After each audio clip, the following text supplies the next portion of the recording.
దేశంలో ఇతర ప్రాంతీయ పార్టీలను ఇతర రాజకీయ పార్టీలు అన్నీ కలిసి బీజేపీ ఏతర ప్రభుత్వాన్ని ఏర్పాటు చేసే పరిస్థితి ఎన్నికలు వస్తుందంటారా? 100%. ఏంటి కారణం ఏంటి? ఎందుకు మళ్ళీ మోడీ రావాలనుకుంటున్నారు మీరు? మోడీ గారు చేసింది ఏంటి? ఆంధ్ర భారతదేశానికి నోట్లు రద్దు చేశారు. ఏమైంది దానివల్ల? ఇప్పుడు ఎక్కువ క్యాష్ ఉంది సిస్టమ్. జిఎస్టీ తీసుకొచ్చారు. దానివల్ల చిన్న చిన్న మన రీటైల్ స్టోర్స్ దుకాణాలన్నీ ఇబ్బంది పడుతున్నారు. దాంతో స్వచ్ఛ భారత్ అని తెచ్చారు. ఎక్కడొచ్చింది? ఏమైంది? నిధులు కూడా సరిగ్గా ఇవ్వాలి. అదేవిధంగా ఉపాధి హామీ పథకం పక్కన పడేశారు. ఫుడ్ సెక్యూరిటీ పక్కన పడేశారు. సో ఆయన ఇప్పుడు నిన్ను సూట్ కడతాం. ఆయన అసలు భారతదేశానికి ఏం చేశాడు? నాకు తెలిసిన వరకు ప్రతి పూటకి 5 లక్షల సూట్ వేసుకుని ప్రపంచం మొత్తం పర్యటించి తిరిగి వచ్చాడు. ఏ అంశం బేస్ చేసుకుని ఓటింగ్ జరుగుతుంది అని అనుకుంటున్నారు? నా వ్యూహం అయితే 150 సీట్లు మేము గెలబోతున్నాం. సంక్షేమం, అభివృద్ధి, పరిశ్రమలు తీసుకొచ్చాం. హోదా గురించి పోరాడే ఏకైక పార్టీ తెలుగుదేశం పార్టీ.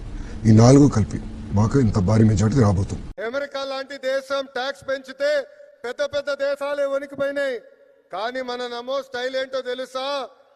ఫ్లూటు జింక ముందు ఊదు, సింహం ముందర కాదు. ఆయన గుండె ధైర్యం ఏంటో తెలుసా? ఆత్మ నిర్భర్ భారత్. దట్ ఈస్ మన నమో టు ద వరల్డ్. మన నమోకి దేశ ప్రజలంటే నమ్మకం, మనకి నమో అంటే నమ్మకం.